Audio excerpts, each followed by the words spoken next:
जय गुरुदेव। परम पूजनीय गुरुदेव श्री राम जी शर्मा आचार्य ने अपने जीवन काल में अनगिनत पुस्तकें लिखी। उन्हीं की लिखित एक पुस्तक अध्यात्म एक नगद धर्म में गुरुदेव ने बहुत से विषयों को छुआ है और उनके बारे में विस्तार से लिखा भी है।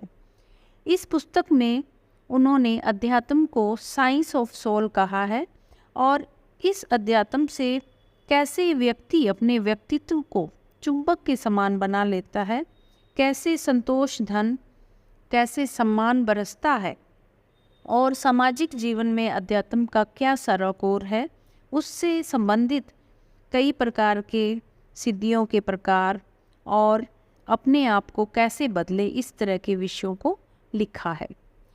इस पुस्तक की प्रस्तावना गुरुदेव गायत्री मंत्र के साथ शुरुआत करते हैं। ओम भूर्भुवः स्वः तत्सवितुर्वरेण्यं भर्गो देवस्य धीमहि धियो यो नः प्रचोदयात्। इस शिविर में गुरुदेव लिखते हैं, इस शिविर में मैं उस अध्यात्म को आपको सिखाने वाला हूँ जो मुझे मेरे गुरु ने सिखाया है और उसका परिणाम नगद धर्म है। इससे आपको क्या मिलेगा? इससे आपको भीतर से एक ऐसी चीज मिलेगी जिसे संतोष कहते हैं। अब संतोष किसे कहते हैं? तो गुरुदेव बोलते हैं, बेटे संतोष उसे कहते हैं जिसके कारण आदमी मस्ती में झूमता रहता है, खुशी से झूमता रहता है। आदमी की परेशानियां दूर हो जाती हैं। न आदमी को ट्रैंकुलाइजर की गोलियां खानी पड़ती हैं, न ड्रिंक करना पड़ता है, न सिनेमा जाना पड़ता है। आदमी अपनी ज़िंदगी शांति से, चैन से जी लेता है। ऐसी शांति की ज़िंदगी जिसमें बहुत गहरी नींद आती है। आज इसके बिना आदमी हैरान रहते हैं और कहते हैं कि नींद ही नहीं आती। नींद किसको आएगी? हर एक आदमी को आएगी जिसका अंतर्द्वंद बंद हो जाएगा, जिसके अंदर के सांड लड़ना बंद कर देंगे, जो एक रास्ते पे चलेंगे। इस पुस्तक के प्रथम अध्याय क्रांतिकारी अध्यात्म की रिद्धियाँ सिद्धियाँ। इस पुस्तक में गुरुदेव लिखते हैं, मित्रों अगर आपको यह पसंद हो कि आपको संतोष हो और संतोष की वजह से शांति मिले, तो आपको इस अध्यात्म को अपनाना होगा। इसमें फसल भीतर से उगना शुरू कर देती है, जिसको आप अतीन्द्रिय क्षमता कहते हैं। अतीन्द्रिय क्षमता क्या होती है? दूरदर्शन की क्षमता, यानी दूर देखने की क्षमता, दूर श्रवण करने की क्षमता। हमारे अंदर टेलीविज़न लगे हुए हैं, वायरलेस लगे हुए हैं, इतने सारे वैज्ञानिक उपकरण लगे हुए हैं जो साधारण आदमी को नहीं मिल सकते, लेकिन आपको मिल सकते हैं। शर्त केवल यह है कि आपके भीतर जो कोराम बचा रहता है उसे आप बंद कर दें। साथियों, जो अध्यात्म हम आपको सिखाएंगे उसमें यह कोराम बंद हो जाएगा। जब आपके अंदर का कोराम खत्म हो जाएगा, तब हर जगह आपको जिंदगी का जायका, जिंदगी का मज़ा मिलेगा। जिंदगी का मज़ा संतोष के ऊपर टिका हुआ है, खुशी के ऊपर टिका हुआ है। आप सारे कार्य खुशी के लिए ही तो करते हैं। खुशी के लिए सिनेमा देखते हैं, खुशी के लिए बच्चों के ब्याह में सम्मिलित होते हैं, लेकिन खुशी का बेहतरीन स्वरूप वो है जिसको हम संतोष कहते हैं। संतोष अगर आपको मिल सकता है, तब आपके चेहरे पे हर समय खुशी दिखाई पड़ेगी। चेहरे पर आपको क्या मालूम पड़ेगा? दो बातें मालूम पड़ेगी। एक तो आपको गहरी नींद आया करेगी और दूसरा आपके चेहरे पर गुलाब के फूल की तरह खुशी दिखाई पड़ेगी। फिर आपको खीज, आपको जल्लाट, आपकी नाराज़गी सब दूर हो जाएगी। तो मित्रों, वो अध्यात्म जो हम आपको सिखाने वाले हैं और जिसको हमारे गुरु ने सिखाया है, आपकी ज़िंदगी में से खीज ख़त्म कर सकता है। अगर ये सिद्धि आपको मंजूर हो तो आइए हमारे साथ, हम आपको सिखाएंगे। आप उसे सीखिए और कीमत चुकाइए। आदमी का संतोष जो भीतर से निकलता है, प्रतिभा जो भीतर से निकलती है, प्रखरता जो भीतर से निकलती है, सब भीतर से निकलती है। भीतर से आप क्या समझते हैं? जमीन के भीतर क्या छिपा हुआ है? बेटे बाहर तो मिट्टी है, पर भीतर संपत्ति है। बहुमूल्य संपदा है। मित्रों, आदमी के व्यक्तित्व के भीतर जाने क्या क्या भरा पड़ा है। अंतरंग जीवन क्या है? अंतरंग जीवन को तो आपने कभी देखा ही नहीं, उसे कभी छुआ ही नहीं। अंतरंग जीवन की कभी हवा भी नहीं लगी आपको, अंतरंग जीवन की आपको कभी गंध भी नहीं आई, आपने अंतरंग जीवन का स्वरूप ही नहीं देखा। आदमी के अंतरंग का जो स्वरूप है, अगर उसे आप देख पाते तो आपकी जिंदगी में मजा आ जाता। अगर आप अपने भीतर वाले को शानदार बना लेते तो मैं ये कहता हूँ कि आपको 2 शक्तियाँ मिलती। एक तो आपको गहरी नींद आती। गुरुजी, आपको गहरी नींद आती है?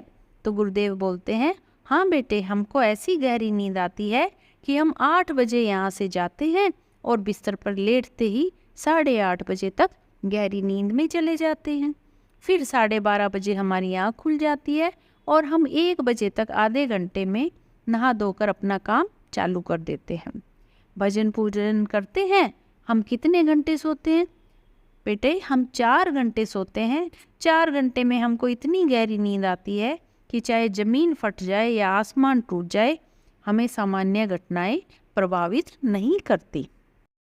अगले अध्याय, संतोष धन सबसे बड़ी पूंजी। इसमें गुरुदेव लिखते हैं कि हमें इतनी गहरी नींद क्यों आती है? क्योंकि हमें कोई चिंता नहीं है। आपके शांति कुंज की हमें बिल्कुल चिंता नहीं, गायत्री तपोभूमि की हमको बिल्कुल चिंता नहीं, आपके युग निर्माण की हमको बिल्कुल चिंता नहीं। क्यों? क्योंकि हम भगवान पर विश्वास करते हैं। आपको चिंता क्यों है? क्योंकि आप भगवान पर विश्वास नहीं करते। भगवान का नाम तो लेते हैं पर भगवान पर विश्वास नहीं करते।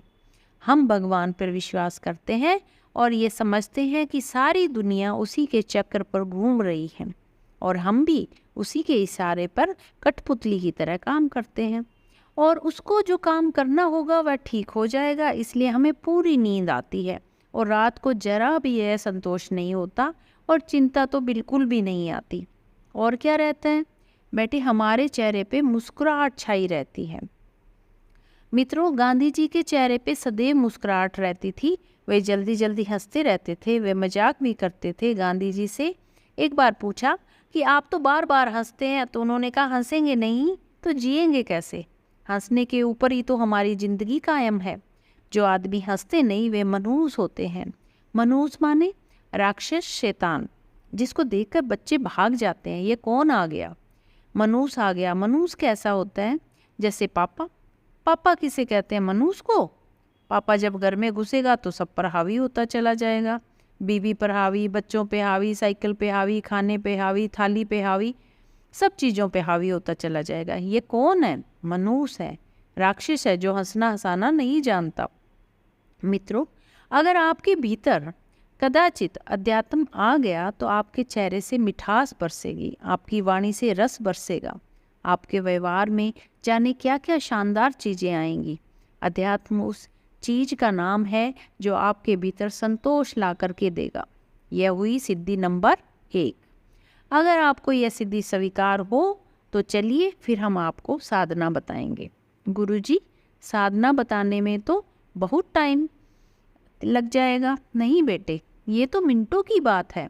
ऑपरेशन में क्या देर लगती है? दवा खिलाने में क्या देर लगती है? इंजेक्शन तो 1 मिनट में लगा देंगे। और क्या करेंगे? खान पान का परहेज रखते हुए मरीज ठीक हो जाएगा। असली इलाज तो बेटे परहेज है। नहीं साहब, सुई है। सुई में कितनी ताकत है? सुई में तो बेटे जरा भी ताकत नहीं है, पर परहेज में बहुत है। अच्छा, अब आप क्या पढ़ा रहे हैं? अब बेटे हम परहेज पढ़ा रहे हैं और फिलोसफी पढ़ा रहे हैं और आगे क्या बताएंगे? मंत्र। तो मंत्र तो कभी भी बता देंगे, मंत्रों में क्या देर लगती है? यह तो सेकंड का काम है। जब आप कहेंगे चलते फिरते तभी बता देंगे। अभी असली बात तो उसकी फिलोसफी सीखिए। बेटे, हम आपको वो अध्यात्म सिखाने के इच्छुक थे जिसको अगर आप सीखना चाहें तो आपको एक और चीज़ मिल सकती है। इसको सीखने पे आपको एक और सिद्धि मिलेगी। वो सिद्धि बाहर की होगी। पहली सिद्धि भीतर से मिलेगी और उसका नाम है संतोष। संतोष की वजह से आपका स्वास्थ्य, संतोष की वजह से आपकी खुशी, संतोष की वजह से आपकी जवानी, संतोष की वजह से आपकी दबी हुई अतीन्द्रिय क्षमताओं का विकास, ये सब के सब भीतर से मिलेंगे। और बाहर से दुनिया से क्या मिलेगा? दुनिया से भी बेटे आपको एक चीज़ मिलेगी। दुनिया आपको कैसे देगी? भीतर वाली कशिश और भीतर वाली मैग्नेट जब विकसित होती है तो दुनिया बेटे आपको एक उपहार देती है, और उस उपहार का नाम है सम्मान। बाहर की सिद्धि को पाकर आप सम्मानित व इज्जतदार आदमी बन जाएंगे। तृतीय अध्याय सम्मान बरसेगा में गुरुदेव लिखते हैं, मित्रों, जो अध्यात्म मैं आपको सिखाने वाला हूँ, मालूम नहीं कि आप सीखेंगे कि नहीं और हम सफल होंगे कि नहीं, लेकिन यदि आपने सीख लिया तो एक चीज़ और आपको मिलेगी। दुनिया की दृष्टि से आपको सम्मान मिलेगा। गुरुजी, वैसे तो सम्मान किसी को मिलता नहीं, हाँ चापलूसी जरूर मिलती है। हाँ बेटे, चापलूसी तो खरीदी भी जा सकती है। पैसे दीजिए, चापलूसी खरीद लीजिए। चापलूसी आप कहीं से भी खरीद लीजिए। बेटे, जिसे आप इज्जत कहते हैं वह पैसे से नहीं खरीदी जा सकती। मैं जिस सम्मान की बात करता हूँ, यह वो चीज़ है जो उन लोगों पे बरसती है जिन्हें हम अध्यात्मवादी कहते हैं। उनके ऊपर सम्मान बरसता है, श्रद्धा बरसती है, और उससे जो फ़ायदा होता है उसे आप नहीं समझ सकते। मित्रों, श्रद्धा के साथ, सम्मान के साथ एक और चीज़ जुड़ी होती है और उसका नाम है सहायता। श्रद्धा के साथ सहायता जुड़ी होती है। श्रद्धा आपके साथ में आएगी। अगर जन समाज का सम्मान आपके प्रति होगा तो आपके प्रति बेटे सहयोग जरूर आएगा। नानक के प्रति श्रद्धा थी, अतः लोगों का सहयोग आया। उनका स्वर्ण मंदिर बना हुआ है जो इसका साक्षी है। बुद्ध के प्रति श्रद्धा पैदा हुई और उनके प्रति लोगों का सम्मान पैदा हुआ। अशोक ने तो कमाल ही कर दिया था। आम्रपाली से लेकर अंगुलीमाल तक कौन कौन जाने कितने आदमियों का सहयोग इस कदर बरसता था कि मैं आपसे क्या कहूँ। जहाँ सम्मान होगा वहाँ सहयोग अवश्य बरसेगा। तो मित्रों, जहाँ सम्मान होता है वहाँ सहयोग आता है। महापुरुषों पर सहयोग बरसा, गांधी जी पर सहयोग बरसा, अरे मैं तो ये कहता हूँ कि अनेक आदमियों पर सहयोग बरसा है। अगले अध्याय सामाजिक जीवन का अध्यात्म में गुरुदेव लिखते हैं, मित्रों, ईमानदारी, वफादारी और जिम्मेदारी तीनों को मिलाकर सामाजिक जीवन में अध्यात्म हो जाता है। अध्यात्म कैसा होता है? अध्यात्म को जीवन में अप्लाई कैसे करते हैं? अपने विकृत जीवन में संयम के रूप में हम अप्लाई करते हैं। समाज में हम जिम्मेदारी, वफादारी और ईमानदारी के रूप में प्रयुक्त करते हैं। जीवन में इन तीनों को समाविष्ट कर लेते हैं तो वह अध्यात्म हो जाता है। नहीं साहब, भजन और माला को अध्यात्म कहते हैं। चल, सब बात में भजन लगा देता है। भजन भी दिमाग का एक खेल है, वह अपने अंतर्मन की एक कसरत है। कसरत कई तरह की होती है। अंतश चेतना के व्यायाम का एक नाम वह भी है जिसको आप मंत्र कहते हैं। वह भी अध्यात्म का एक हिस्सा है, लेकिन केवल वही सारा अध्यात्म नहीं हो सकता। वह एक हिस्सा है।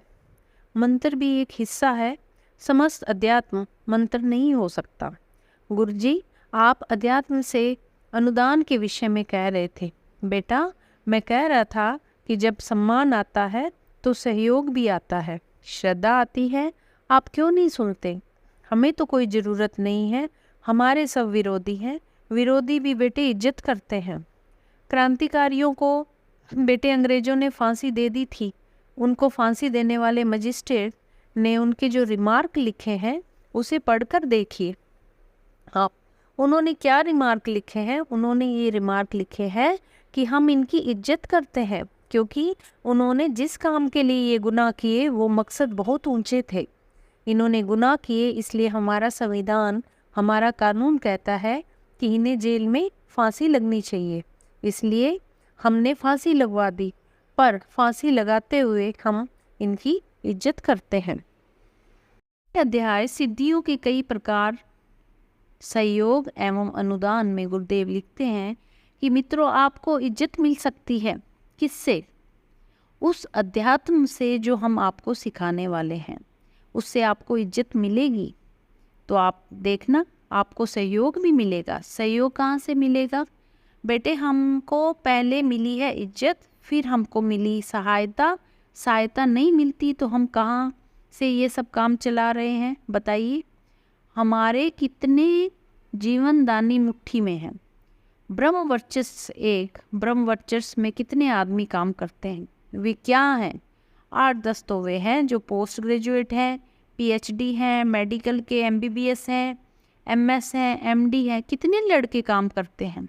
इनको नौकरी देकर तो देखिए, एक एक व्यक्ति कम से कम 1500 रुपए की नौकरी छोड़कर आया है। कितने आदमी हैं?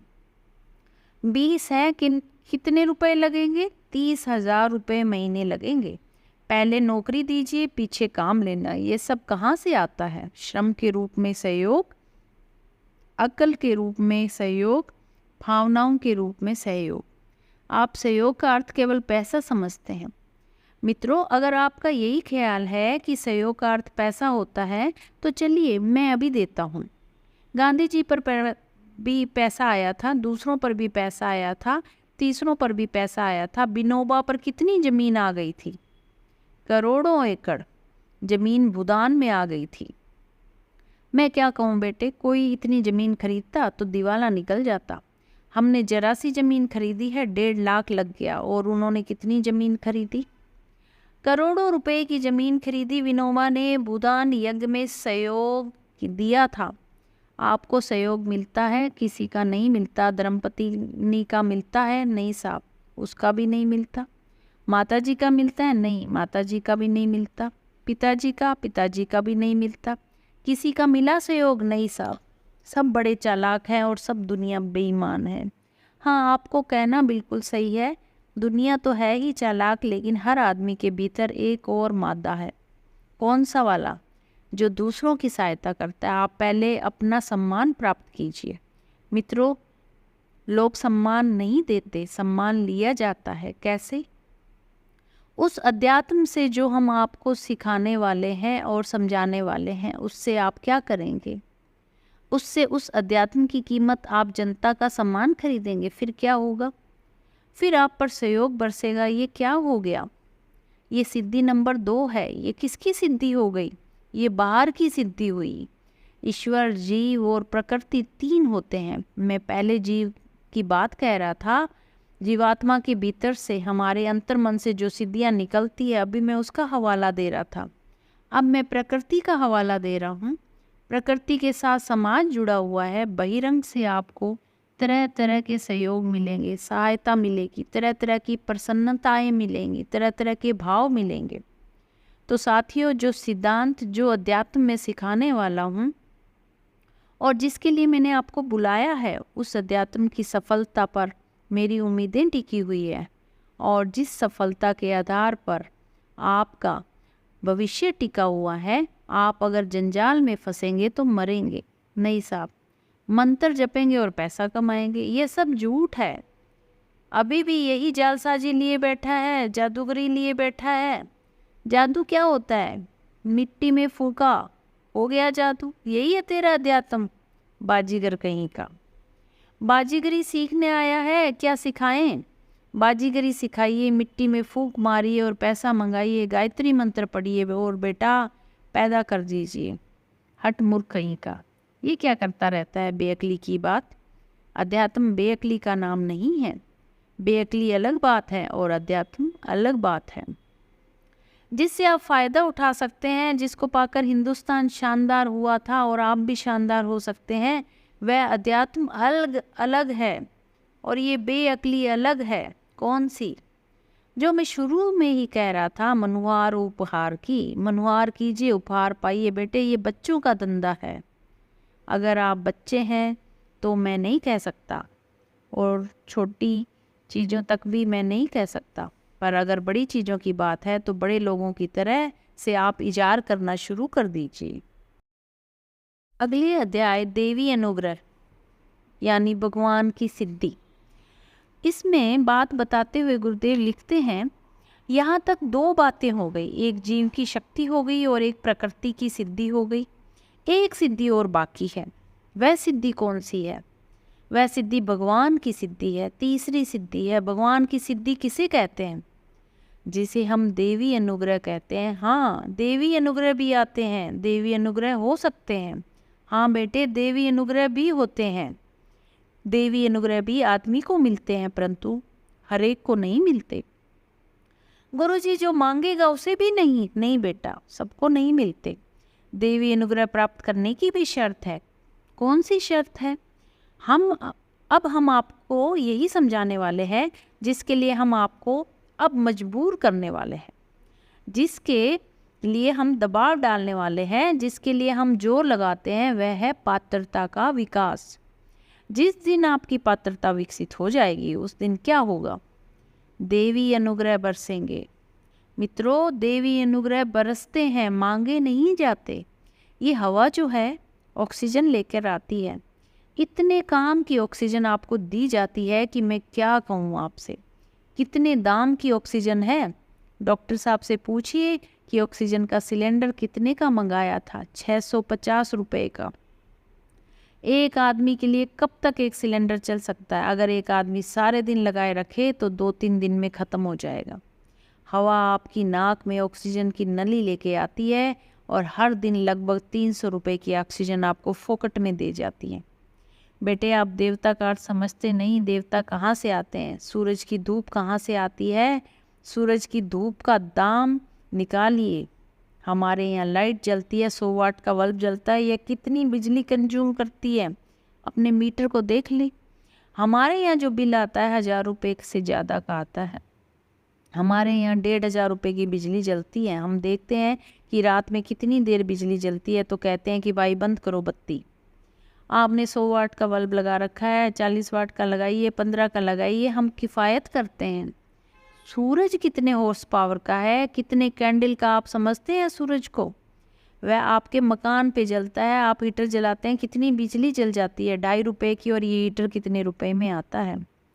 तो मित्रों, आसमान से लाइट बरसती है, रोशनी बरसती है, ऑक्सीजन बरसती है, जीवन बरसता है, प्राण बरसता है, सौंदर्य बरसता है, पानी की तरह से जाने क्या क्या बरसता है, सब कुछ बरसता है। यह सब भगवान बरसाता है, आदमी नहीं बरसाता। ये सब अनुग्रह भी बिना कीमत के मिलते हैं। सुकरात के पास एक शक्ति थी, उसका नाम उन्होंने डेमन रखा था। सुकरात उसके ऊपर पूरी तरह से निर्भर रहते थे। डेमन ऊपर से आता था और सहायता करता था। विक्रमादित्य के बारे में भी मैंने सुना है कि उनके पास भी शक्तियाँ आती थी और उनकी मदद करती थी। तो बेटे, कितने देवता होते हैं जो आदमी की सहायता करते हैं। वे इतनी सहायता करते हैं कि मैं क्या कहूँ आपसे, उनकी सहायता के मारे आदमी धन्य हो जाता है। देवता कौन कौन हैं? कौन होते हैं? देवता अड़ोसी पड़ोसी नहीं होते, वे संबंधी भी नहीं होते। देवता उन शक्तियों का नाम है जो आदमी के ऊपर बरसती हैं और आदमी को धन्य करती है। किस किस के ऊपर देवता बरसे? बेटे, ज़्यादा तो नहीं कहता मैं, और उनका हवाला तो नहीं देता, बस अपना हवाला देता हूँ कि हमारे ऊपर कौन बरसता है। सुकरात के तरीके से एक डेमन हमारे भीतर भी बरसता है और सारा का सारा अनुग्रह उसी का काम करता है। कैसा अनुग्रह है आपको मालूम है? उसमें अकल का अनुग्रह भी है। अकल कहाँ से बरसती है? अकल कहाँ से आती है? आप कौन से स्कूल में पढ़े हैं? बेटे, कहीं भी नहीं पढ़े हम। ये जो सारी अक्ल बरसती है वो आसमान से बरसकर हमारे दिमाग में घुस जाती है। और पैसा कहाँ से बरसता है? पैसा बेटे आसमान से बरसता और हमारी तिजोरी में घुस जाता है। अगले अध्याय डेमन गुरु देवता में गुरुदेव लिखते हैं, ये कौन घुसाता है डेमन? डेमन कौन होता है? डेमन कहते हैं भगवान को। आपके डेमन का क्या नाम है? अपने गुरु को हम डेमन कहते हैं। गुरु क्या होता है? अरे बेटे, वह भगवान है। भगवान हमको देता है, हर एक को वह नहीं दे सकता। आपका गुरु हमको दे देगा? नहीं बेटे, आपको नहीं देगा। गुरु जी, आप हमको अपने गुरु जी का साक्षात्कार करवा दीजिए। हाँ बेटे, हम दर्शन तो आपको करा देंगे, लेकिन उससे क्या फ़ायदा होगा? जैसे ही दर्शन करेंगे वैसे ही वे पैसा दे देंगे। चल बेहुदा कहीं का, इसलिए तू दर्शन करेगा। देख, मैं कुछ नहीं देता। उदाहरण के लिए, बैंक में जाइए और कहिए कि मैनेजर साहब, हाँ हम आपका दर्शन करेंगे, तो आप दर्शन कीजिए ना। हाँ साहब, दर्शन हो गए आपके, अब जाइए आप, नहीं साहब, हम जिस काम से आए थे, जिस मनोकामना को पूरी करने के लिए आए थे, उस मनोकामना का क्या हुआ? हमको 15,000 रुपये दे दीजिए। आपका बैंक में अकाउंट है? नहीं साहब, बैंक में तो कोई अकाउंट नहीं है। तो फिर किस बात के मांगते हैं? दर्शन की फिलॉसफी नहीं समझते और आगे दर्शन करने। आप स्वर्ग देखेंगे या नरक? चलिए हम दिखा लाते हैं। अच्छा चलिए, पहले लक्ष्मी जी के दर्शन करते हैं। स्टेट बैंक में जब नोटों के बंडल आते हैं तो खुलते हैं और रखे जाते हैं। देखिए, लक्ष्मी जी के दर्शन कीजिए। दर्शन कर लिए, अब आप जाइए, फलाने जी का दर्शन करेंगे, ढिकाने जी का दर्शन करेंगे। बस दर्शन में ही दिमाग में सवार हो गया है। एक तो वो वहम सवार हो गया कि मनवार करेंगे, उपहार पाएंगे। अब एक और वहम आ गया कि दर्शन करेंगे और निहाल हो जाएंगे, बहुत करेंगे दर्शन। दर्शन की फिलॉसफी समझते नहीं और दर्शन के लिए कहते हैं। दर्शन करने का मतलब क्या है जानते हैं आप? गांधी जी का दर्शन जिन्होंने किया था उनका नाम था नेहरू। गांधी जी का दर्शन जिन्होंने किया था उनका नाम था पटेल। गांधी जी का दर्शन जिन्होंने किया था उनका नाम था मालवीय। गांधी जी का दर्शन जिन्होंने किया उनका नाम था अमुक अमुक और अमुक। अध्याय अध्यात्म है साइंस ऑफ सोल। गुरुदेव लिखते हैं, मित्रों, क्या करना पड़ेगा आपको? आध्यात्मिक जीवन में पात्रता का विकास करना होगा, तभी आवाज़ की प्रतिध्वनि की भांति भगवान के अनुग्रह बरसते हैं और आदमी अपनी सामर्थ्य से अधिक काम करने में समर्थ हो जाता है। बड़े से बड़े काम करने के लिए, अपने लिए और पराये के लिए कुछ करने में वह समर्थ हो जाता है। मेहंदी हम फीसते हैं दूसरों के फायदे के लिए, पर हम स्वयं निहाल हो जाते हैं। ऐसा है अध्यात्म जो मैं आपको सिखाने वाला था। इस अध्यात्म का बेस बेटे एक ही है। क्या बेस है? कि आप अपने व्यक्तित्व को ठीक करें, अपने भीतर वह कशिश पैदा कीजिए। कौन सी? जिससे जो चीज़ आप पाना चाहते हैं पा सकें। इसे क्या कहते हैं? अध्यात्म इसी का नाम है। जो अध्यात्म आपने पढ़ा है वह अध्यात्म नहीं है। अध्यात्म मांगने की विधा का नाम नहीं है, बाहर से पाने की विधा का नाम नहीं है।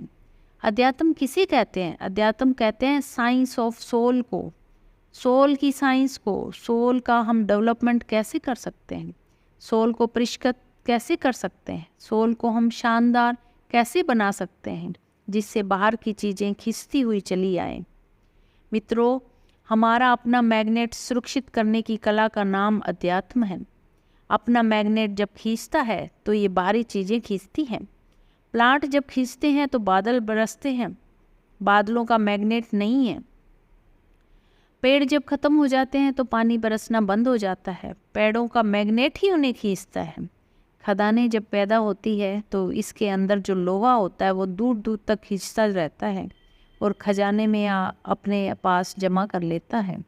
मैग्नेट खींचता रहता है, चोर चोरों को खींचते रहते हैं। आपको मालूम है कि एक जुआरी के पास ढेरों जुआरी जमा हो जाते हैं। वेश्याओं के यहाँ भंवरे जमा हो जाते हैं। कहाँ से भंवरे आ जाते हैं? क्यों साहब, आप कहाँ से आए? हम तो साहब बहुत दूर के रहने वाले हैं। आपका ये कौन लगता है? कोई नहीं लगता। क्यों साहब, फिर ये आपके कमरे में क्यों रहते हैं? कशिश ने इन्हें खींच लिया। जुआरी के पास जुआरी, चोरों के पास चोर, लफंगों के पास लफंगे, विद्वानों के पास विद्वान, ज्ञानियों के पास ज्ञानी खींचे चले आते हैं। ऐसी आदतें या आदमी के भीतर का मैग्नेट जब उछाल मारता है, कशिश उठती है, तो वह समान धर्मी को अपने पास अनायास ही खींच लेता है। मित्रों, जब आपका मैग्नेट भीतर से बढ़ेगा तब आप खींचने में समर्थ हो जाएंगे। वे चीज़ें जिनका अनुभव मुझे व्यक्तिगत रूप से है वही आपको बता रहा हूँ। हवा में गायब हो जाने का, बेटे हवा में गायब हो जाने का अनुभव हमको नहीं है। और क्या पेशाब से दिया जलाने का अनुभव आपको नहीं है? बेटा वो भी नहीं है। हमको जब दिया जलाना पड़ता है तो मोमबत्ती जलाते हैं और तेल जलाते हैं। पेशाब से जला दीजिए बेटे, हमको नहीं आता। और कोई करामातें भी नहीं आती। करामातों से कोई अध्यात्मवादी नहीं हो जाता।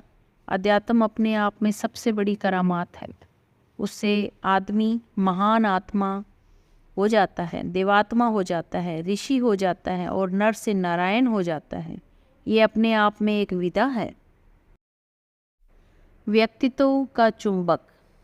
इस अध्याय में गुरुदेव लिखते हैं, मित्रों, आध्यात्मिक शक्तियों को आदमी की कशिश खींचती है। किसको खींचती है? जो सिद्धियां आप चाहते हैं उनको कशिश खींचती है। गुलाब का फूल जब खिलता है तो भंवरों को खींचता है, तितलियों को खींचता है और शहद की मक्खियों को खींचता है। आदमी जब खिलता है तब देवताओं को खींचता है, भगवान को खींचता है, पड़ोसियों को खींचता है, समाज को खींचता है और अपने अंतरंग में दबी हुई क्षमताओं को खींचता है। सारी की सारी चीज़ें खींचती हुई आ जाती है और आदमी संपन्न हो जाता है, समर्थ हो जाता है। ये किसके ऊपर टिका हुआ है? अपना व्यक्तित्व, अपने आप को सुधार लेने के ऊपर। यही है अध्यात्म के सिद्धांत जो मैं आपको सिखाने वाला था, पढ़ाने वाला था। मित्रों, मैं क्या कहने वाला था? ऋषियों की उसी वाणी को दोबारा दोहराने वाला था जिसमें ये कहा गया था कि आत्मा वारे ज्ञातव्य ध्यातव्य निधि ध्यात सत्वम।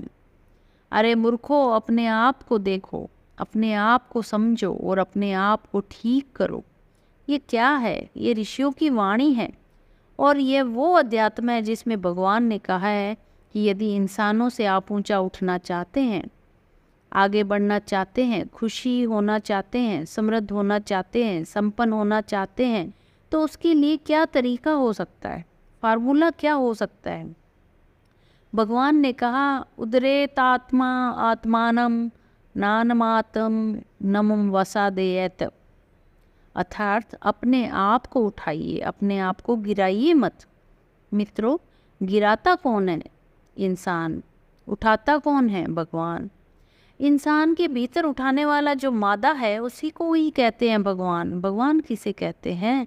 आदमी के भीतर एक ऐसी प्रेरणा है जो आदमी को उठा देती है, वही भगवान है। जो व्यापक भगवान है उसको तो बेटा कौन कहेगा? वह तो बहुत फैला हुआ है, उसकी तो बात ही मत कीजिए। ब्रह्म तो इतना विस्तृत है, इतना विस्तृत है कि हमारी अक्ल भी काम नहीं करती। हमारे भीतर वह भगवान है जो हमें उठाता है और वह भगवान नहीं है जो गिराता है। उसको बेटे शैतान कहते हैं। शैतान को रोकिए, भगवान को समर्थन कीजिए और आप स्वयं ऊंचे उठिए। मित्रों, ये किसने कहा है? गीताकार ने कहा है, उदरे दात्मानम आत्मान नानमान नम वसादेत। अपने आप को उठाओ, अपने आप को गिराओ मत। अपने आप को कौन गिराता? अरे कोई नहीं गिराता, आप स्वयं अपने आप को गिराते हो। नहीं साहब, हमको पड़ोसी तंग करता है, बीवी तंग करती है, मोहल्ले वाले तंग करते हैं, बुखार तंग कर। अरे कोई तंग नहीं करता, आप अपने आप को स्वयं तंग करते हैं। आपका अपने आप को तंग करने का मादा ही है जो आपके सामने आ जाता है। आप अपने आप को ठीक करिए। आप एक मित्र से मित्रता बना लीजिए और एक दुश्मन से आप पीछा छुड़ा लीजिए। अध्यात्म में कौन सा मित्र है और कौन सा दुश्मन है? आत्मेनेव वो हयात्मनो बंधुरात्मेव रिपुतात्मन। अर्थात आप ही अपनी बैरी हैं और आपने ही अपने पैरों पे कुल्हाड़ा मारा है और आप ही हैरान होते हैं। आप ही उद्रेत, अर्थात अपने आप को सही कीजिए, अपने आप को ठीक कीजिए, अपने आप को बदलें। मित्रों, आप अपने आप को बदल लीजिए, फिर देखिए किस तरह से दुनिया बदल जाती है, सारा का सारा वातावरण बदल जाता है। आप अपनी आँखों का चश्मा बदलिए, हरा चश्मा छोड़िए और लाल चश्मा पहनिए, फिर देखिए सारी दुनिया लाल हो जाएंगी। आपके पास जो नेगेटिव चिंतन है, अंतर्मुखी जीवन है, स्वार्थ से घिरा हुआ चिंतन आपके ऊपर हावी है, इसको आप ठीक करना शुरू कर लें। फिर मैं आपको यकीन दिलाता हूँ, विश्वास दिलाता हूँ कि आपको तीनों तरह की सहायता मिलेगी। देने के लिए तीनों खड़े हुए हैं। पहला, आपका अंतःकरण सिद्धियां देने के लिए खड़ा है। आपका भीतर दिव्य शक्तियां हैं, दिव्य क्षमताएं भरी पड़ी हैं और हम आपको उछाल सकते हैं। आपके भीतर का वर्चस्व, आपके भीतर का वैभव उठे तो वह आपको निहाल कर देगा। दूसरा समाज के लोग आपकी आरती उतारने के लिए खड़े हैं। आप जरा प्रकाशवान तो होइए, फिर देखिए हम आपकी कितने तरीके से सहायता करते हैं। सामाजिक जीवन में लोग कितना सहयोग करते हैं। और तीसरा है भगवान के जीवन देवता के अनुदान वरदान किस तरीके से आपके ऊपर बरसते हैं, आपके लिए देवता फूलों का विमान लिए बैठे हैं, आप अपने को बदलिए तो सही, ऊंचा तो उठाइए, देवी अनुदान सतत आप पर बरसते ही रहेंगे। तो यहाँ पे गुरुदेव अपनी बात समाप्त करते हैं। धन्यवाद।